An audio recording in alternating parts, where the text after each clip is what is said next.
Hello and welcome to the program. I am Suren.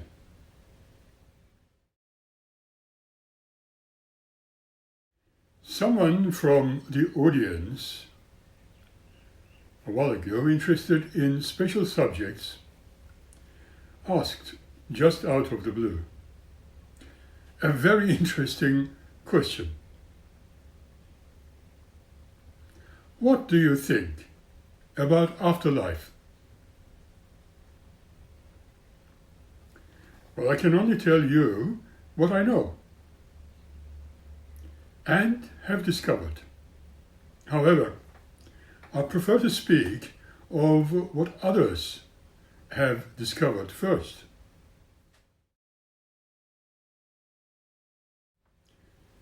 Let's have a definition first to start with in regard to what afterlife may mean. Let us also remember that there are a number of authors who wrote all about afterlife. So I shall take their debate also into account, alongside with what I have personally discovered and still discovering. After many interviews with people who were having near-death experiences, and what I have discovered with the religious concepts.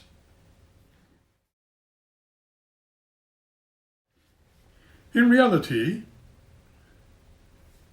afterlife means the continued existence in some form after physical death. The belief that some aspect of an individual survives after death. Normally, person's soul is, shall we say, coming to the great majority of the world religions and their explanations of those that include the belief in an afterlife. And almost all of them consider the two types of them. What condition is considered as a continuous cycle of death and rebirth in the new bodies and physical forms, or any turn of life which occurs either in heaven or hell, depending on the individual under observation.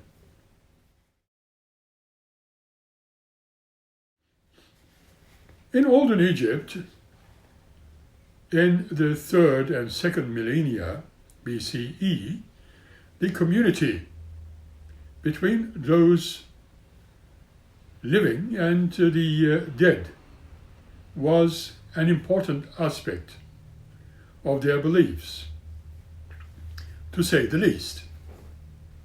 It was thought that the world after might be located near the tomb of the deceased and near the living in the celestial domain of the sun god, or in the underworld realm of existence. The modern Western idea of eternal life can be traced back to the ancient ambience conceived in Netherworld, known sometimes as Aralu, Gansa, or Irkala, and in many other names, same as the heavens were thought to exist, and physically above the heads of the faithful, the believers, whereas Netherworld was existed under the earth's crust or surface. It was the spiritual antithesis of paradise or heavens, and the negative form of life known on earth. This is where all mortal beings belonged. This imagined world was known in Hebrew as the Sheol, or place of dead. In the ancient Greece, it was Tartarus, or Hades. Later, other complexities were added to this concept, and it became the following destinations of virtuously lived souls. Eventually, this place became a very dark environment. There were hellfire and everlasting darkness. Imagine a place to live in.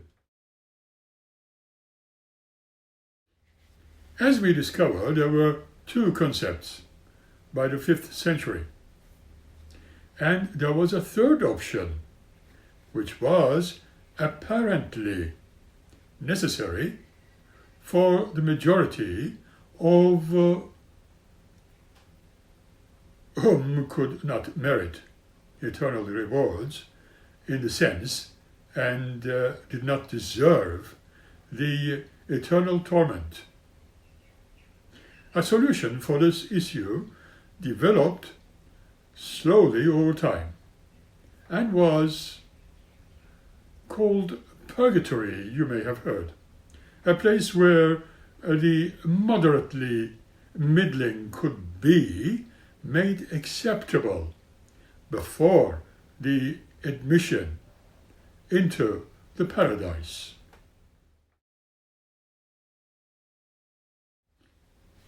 Then, of course, we have the idea of reincarnation in Western texts. Some ancient Greeks, among whom were people like Socrates, Pythagoras, and Plato, that the dead lived again. The poetic Edda of 8th and 13th centuries, a standing collection of heroic and mythological poetry, suggests that Vikings believed in reincarnation as well. However, the modern concept of death and rebirth is a cycle, as considered by karma and samsara, which is a Sanskrit word meaning flowing around, which is drawn from Hindu religion in India. It was first recorded in the Upanishads, the set of Hindu scriptures of 5th to 2nd century BCE. According to these, living beings eventually die, and their souls taking a different form. This form is dependent on the karma, or the actions performed previously. This cycle continues due to soul's desire to live. Upanishads teach that nothing the soul might encounter in this material world will ever bring it true peace. There comes a time when the soul recognizes the futility of all attempts at happiness and begins to seek salvation from those earthly desires. Once those desires are no more, and through spiritual practice, people come to fully understand their divine nature and not any longer needing to be reborn, finding moksha, meaning liberation from the cycle of death and rebirth. Reincarnation in belief systems and philosophy, rebirth of the aspect of a person persisting after physical death, whether it be conscious or conscious mind, the soul of some other entity in one or more successive existences. Depending upon the tradition, these existences may be human, animal, spiritual, or, in some instances, even vegetable, flowers, fruits. The belief in reincarnation in some Middle Eastern faiths or beliefs, for instance, Greek Orphic mystery, Manichaeism, Gnosticism, as well as other religious movements and the like, as well as the philosophy. In local beliefs, the soul is frequently considered as being able to leave the body and being reborn as an animal or an insect. The Venda of South Africa believe that when a person dies, the soul remains around the grave for a short while and then seeks a new resting place or another body, human, mammalian, or even reptilian. Major religions which hold a belief in reincarnation are usually Asian-based religions, specifically Hinduism, Jainism, Buddhism, and Sikhism. They all consider a common doctrine of karma, the act of cause and effect in the next life. In Hinduism, the process of birth and rebirth, transmigration of souls, is unending until the time of liberation, or moksha, as mentioned before. It is achieved when it is realized that eternal core of the person, meaning Atman, and the absolute reality, meaning Brahman, are one, this being the only way in which one can escape from death and rebirth processes, which is known as samsara. Jainism, reflecting a way of life in an eternal and transmigrating life principle, or jiva, similar to an individual soul. Thus, the burden of the old karma is added to the new karma.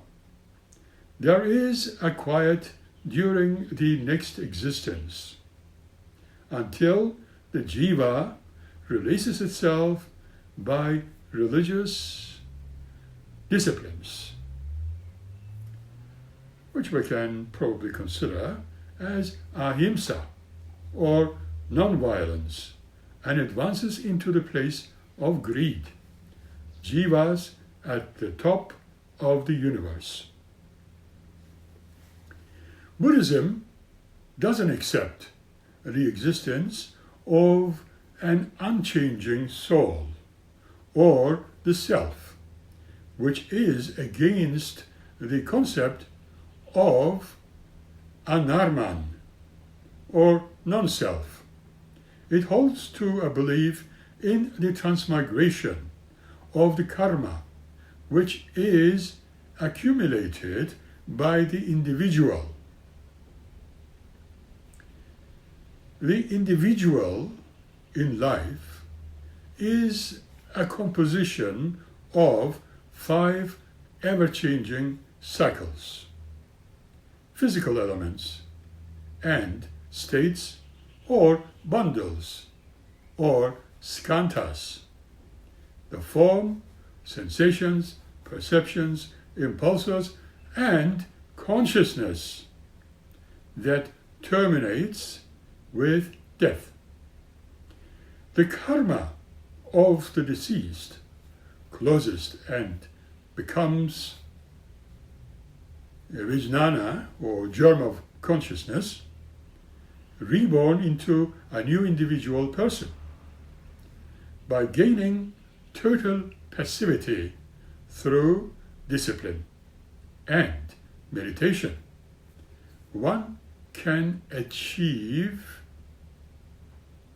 nirvana, the state of the ending of all desires, and liberty, or moksha, from bondage by karma. Sikhism teaches a doctrine of reincarnation as understood as in Hindu views, in addition to after the last judgment. Reincarnated souls in several existences will be absorbed in God. Karma in Indian religion and philosophy, universal causal law by which good or bad actions that is determine the future modes of an individual's existence. Karma represents the ethical dimension of the process of rebirth, or samsara. Belief in which is generally shared among the religious traditions of India. Indian soteriologies, or theories of salvation, posit that future births and life situations will be conditioned by actions performed during one's present life, which itself has been conditioned by the accumulated effects of actions performed in previous lives. The doctrine of karma thus directs the adherents of Indian religions towards their common goal, that is, releasing moksha from the cycle of birth and death. This way, karma serves 2 main functions within Indian moral philosophy. It provides the major philosophy to live a moral life and serves as the primary explanation of the existence of evil. Extracted from the Sanskrit word, karman means act. The term karma carries no ethical meaning in its earliest usage. In the ancient texts, that is, between 1000 to 700 BCE of the Vedic religion, karma was referred to ritualistic and sacrificial action. The theology of sacrifice was articulated by Brahman priests over the centuries that followed. Karma as ritual autonomously functioning according to a cosmic ritual law was the result. Their relationship between the moral and ritual dimensions of karma is evident in the notion of karma is the cause of the law and is popularly known as the law of karma. In religious traditions, particularly the Abrahamic religions that emerged in the Middle East, such as the Judaism, Christianity, and Islam, peace, reward, and punishment for human actions in the hands of a divine lawgiver. In contrast, the classical traditions of India, Hinduism, Buddhism, and Jainism, much like the Vedic sacrificial tradition that preceded them. That is the view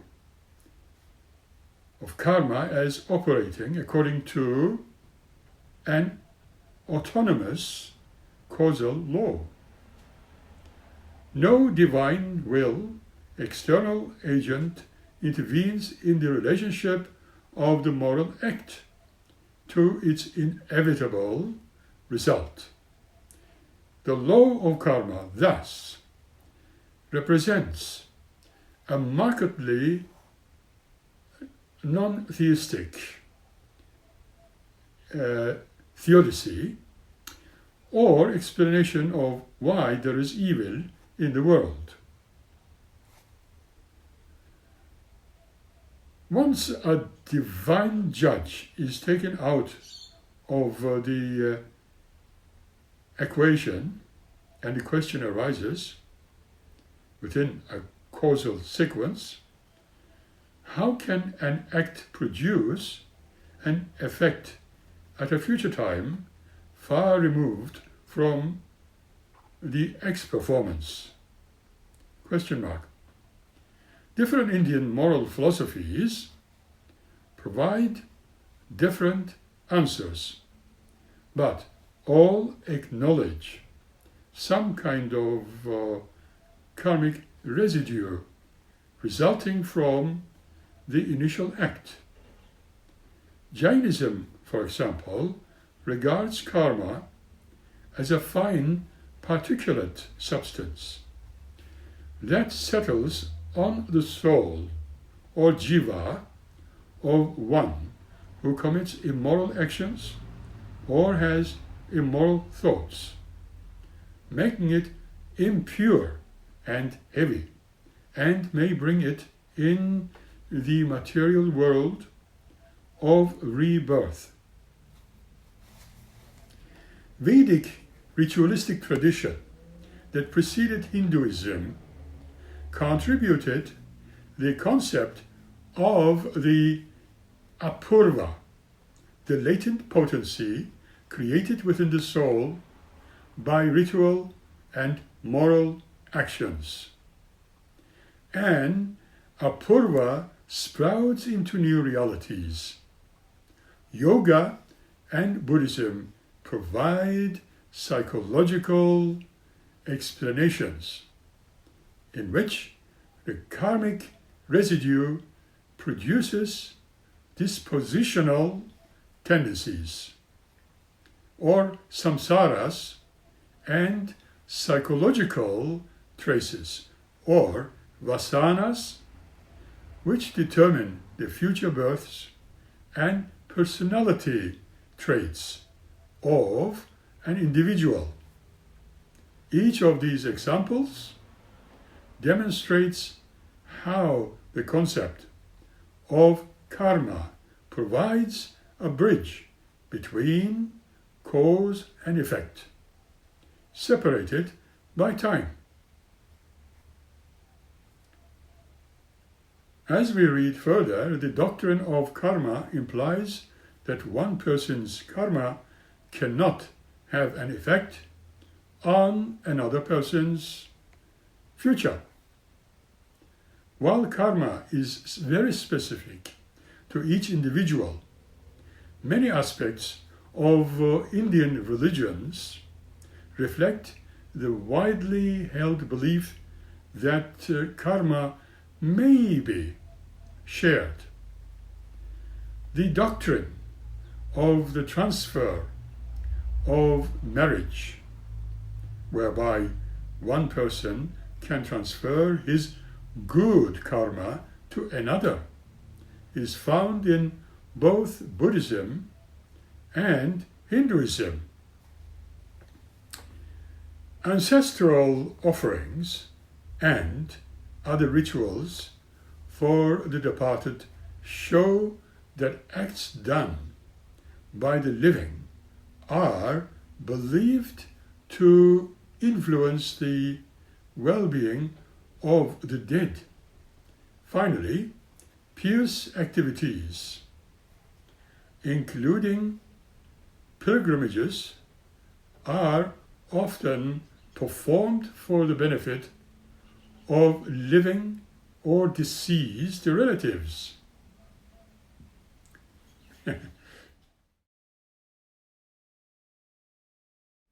In ancient Egypt, especially in the 3rd and 2nd millennium BCE, the moral community between the living and the dead was an important part of the Egyptian society.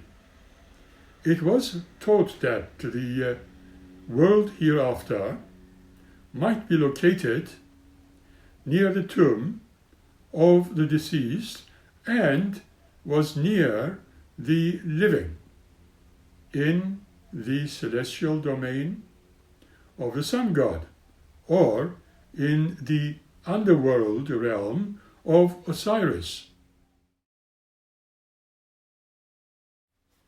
The modern Western idea of eternal life can be traced back to the ancient Mesopotamians.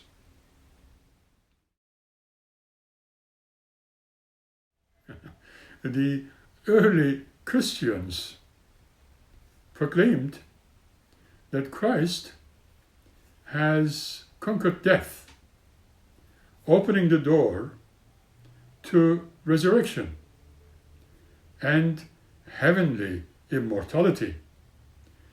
The defeat of death does not necessarily mean the immediate abolition of hell. Gehenna appears in the New Testament 12 times, where it is terraced for the wicked. Is it a place where the worm never dies and their fire is never quenched? In Mark 9:48, quoting Isaiah 66:24, one stresses in discourse of Matthew 25, where Jesus announces that the Son of Man will come in glory to judge the nations, to separate the sheep from the goats, and to consign sinners to the everlasting fire.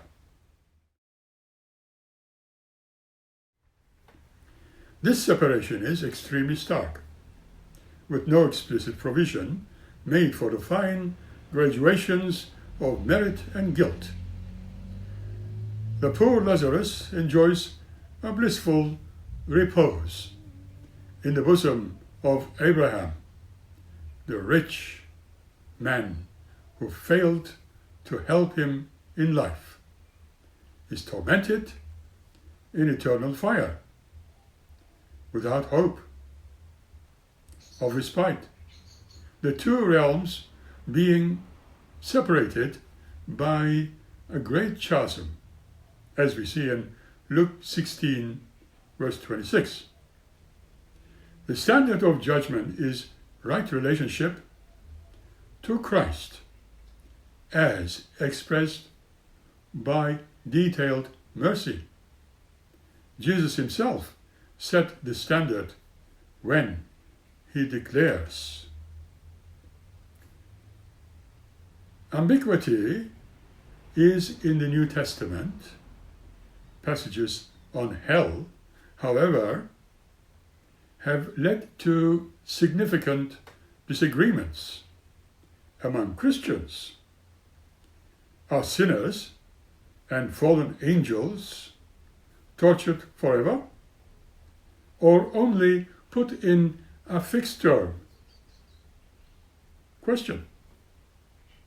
Are the pains of hell reserved for the last judgment, or due to supervision immediately upon dying available? To what extent has Satan, the devil, been left in charge of his kingdom and free to work his woe on earth? Theological reflection on hell is intimately connected to conceptions of the nature and moral psychology of human beings. In particular, the status as being free beings, created in the image and likeness of their God. The extent of their corruption by the fall of humanity, from innocence to sinfulness. How was, as a result of the sin of so-called Adam and Eve, the particular weight attached to specific sins and evil dispositions, and the efficacy of various means of reconciliation to God. The physical location of hell is similarly ambiguous. Some ancient and medieval Christian texts to describe places of post-mortem torment and demonic mischief in the upper atmosphere, while others locate hell in the center of the earth, finding entrances in caves, moors, bogs, and volcanic fissures. Such entrances to hell appear frequently in folk traditions, along with lore about the fairy underworlds in which the unwary may be trapped.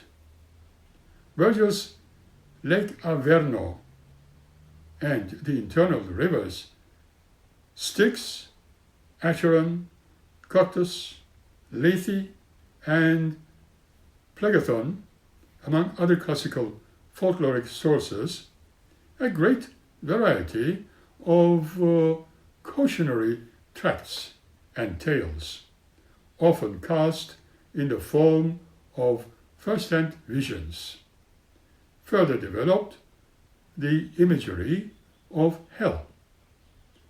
In fact, mapping its flaming lakes, perilous bridges, demon-infested pits, and stinking cesspools, and enlarging its catalogue of torments, while at the same time providing milder sufferings, for penitence. Hope remains, however, that some sinners can be saved through the prayers of the righteous. So keep on praying. Let us stop our episode here today. Until next time, we will meet you again. Keep smiling and be happy. Thank you.